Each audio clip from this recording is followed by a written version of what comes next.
Hello everyone, and welcome back to another Art of Conquest episode. So like usual, I just want to give you informative video. So here it is. I'm just going to show you some informative video. But before I start, I just want to say that tomorrow I'm going to try to hold a live stream where I'm going to be doing the new void. So maybe you guys will be able to tune in for it, give me some tips, do it together, who knows.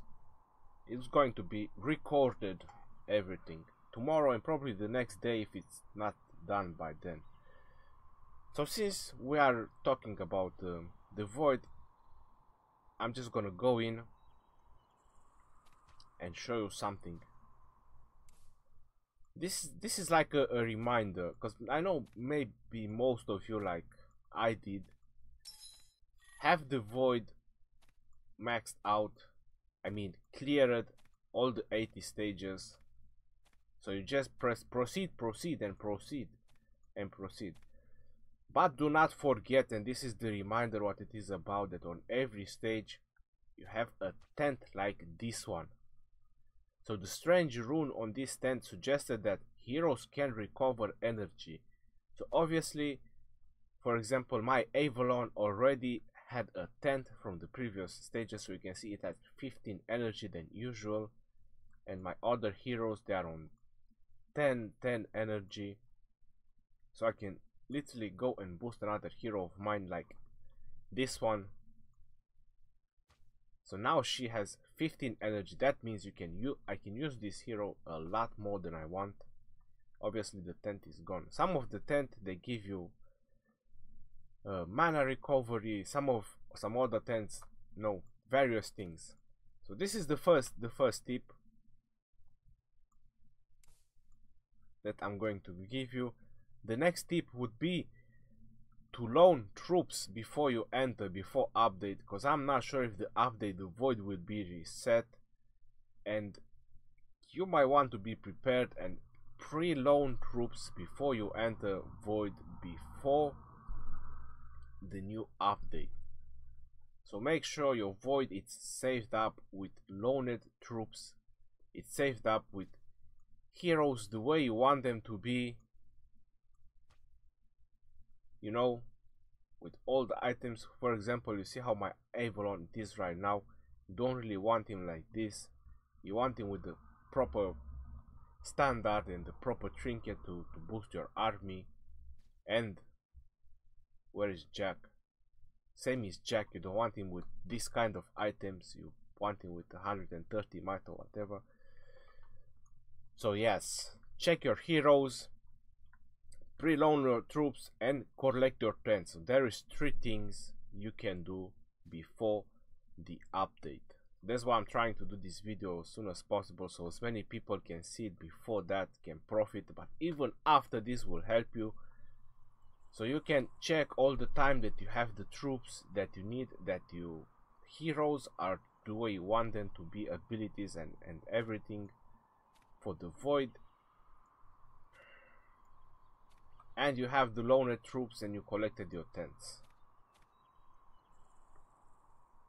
Now there was a request which I'm going to show it right now.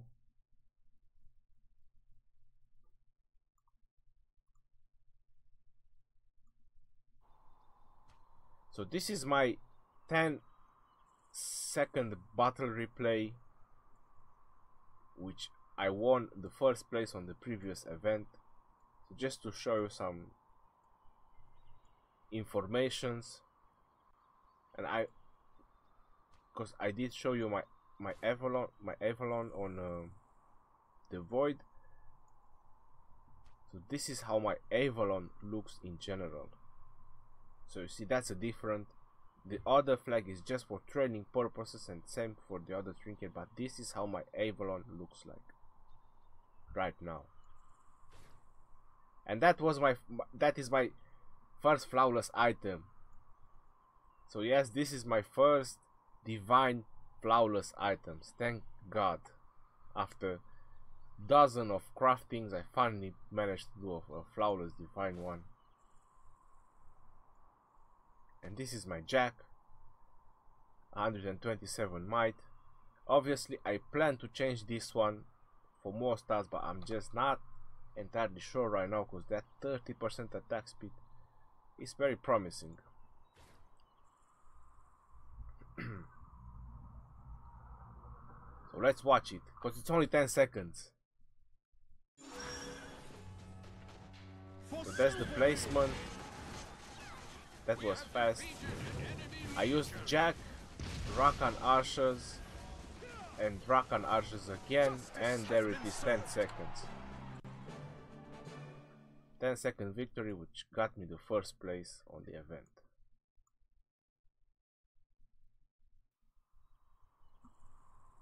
That was pretty fast. I know you might want to go back and re-watch it, but 10 seconds, what can you expect from 10 seconds? Now there is another thing that was told, and I want to fast forward that information. It is a very sensitive and important information, and I will not take credits from that because it's not my idea. Come on, scroll out. There it is. Thank you for all of you who told me about the control thing to scroll out. It helps a lot. So let's go on the map. There it is, scroll out.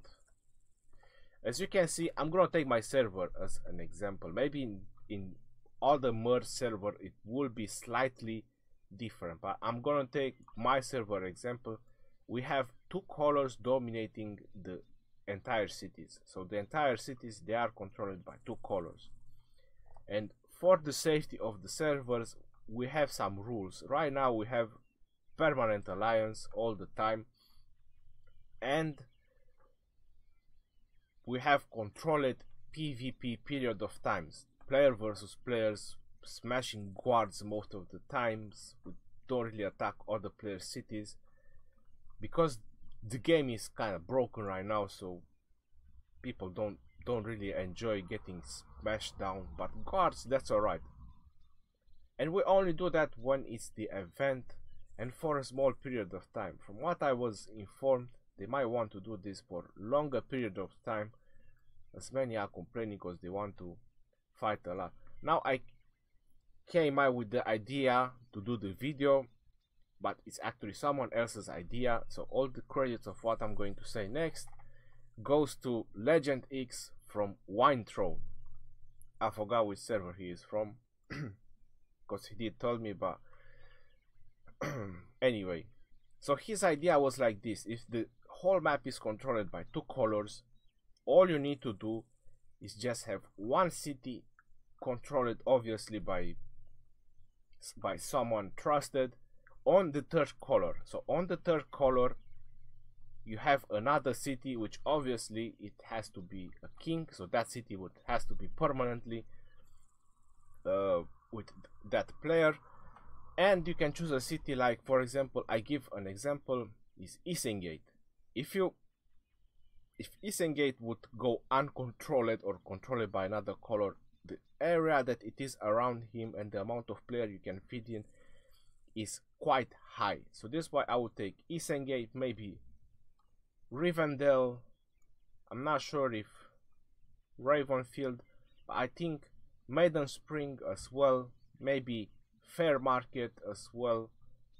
This city, they have a large area when they are not controlled.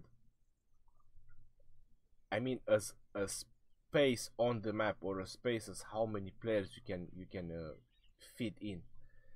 So what you can do, you have a third color controlling this city. You have the both kingdoms having alliance with that third color, and that means that these two colors, like blue and yellow right now, Skarn and Neferak, if they are on that ground, they can fight each other and they have 100% injury rate. So you can have very safe PvP. You can even set rules for that ground. For example, like there is no rules, like if you are on that ground, that means you are open to PvP. But in that situation would be hard to make Isengate. It seems like a crossing path to most of the cities. So if you want to put those rules, maybe you want to choose like a more isolated city, like maybe Banner Crown, or I don't know.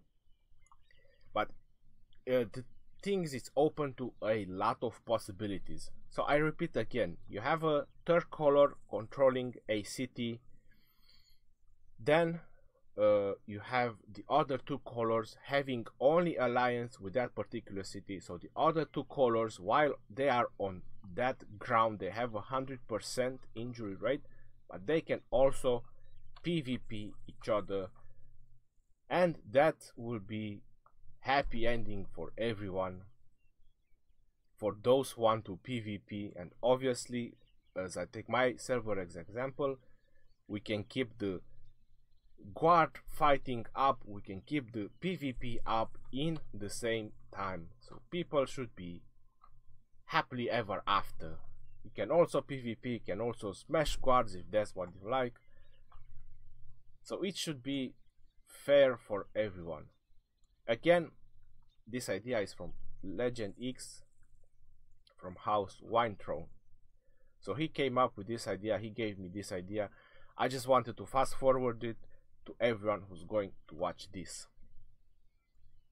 I hope that was very, very understandable.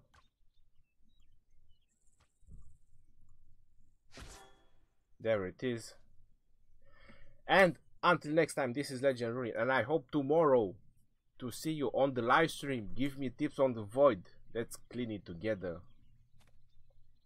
Peace out, guys, and see you tomorrow.